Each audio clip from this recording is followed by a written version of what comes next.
સુરેન્દ્રનગરના સાયલામાં solar cable ચોરી કરનાર 3 આરોપીઓ ઝડપાયા। સાયલાના કાનપરાના પાટિયા નજીકથી આરોપીઓને ચોરીના મુદ્દામાલ સાથે ઝડપી પાડ્યા। 3 આરોપીઓ પાસેથી તાંબાનો વાયર 143 કિલો, કિંમત ₹1,43,000, ઇકો ગાડી મળી ₹3,43,000નો મુદ્દામાલ જપ્ત કરવામાં આવ્યો।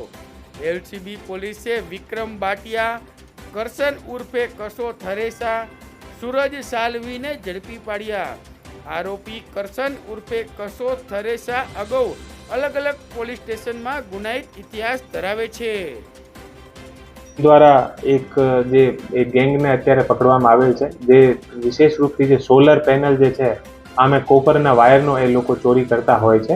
આના જે 3 સભ્યો છે, વિક્રમભાઈ નાથુભાઈ બાટિયા એ સાયલા સુરેન્દ્રનગરનો છે, કરશનભાઈ ઉર્ફે કસ્સો રામજીભાઈ થરેસા એ પણ સાયલાનો છે, અને સૂરજ પેમારામ સાલવી એ પણ અત્યારે સુરેન્દ્રનગરમાં રહે છે અને મૂળ રાજસ્થાનનો છે।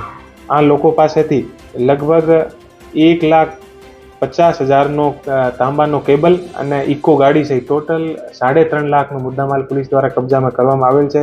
આનો જે મુખ્ય આરોપી છે કરશન ઉર્ફે જે કસ્સો રામજીભાઈ થરેસા છે, આના ઉપર અલગ અલગ ચોરીના ટોટલ 9 ગુના આપણે આના ઉપર દર્જ છે, અને રીડો ગુનેગાર છે અને વારંવાર એવા ગુનાઓ મેં કરતો હોય છે।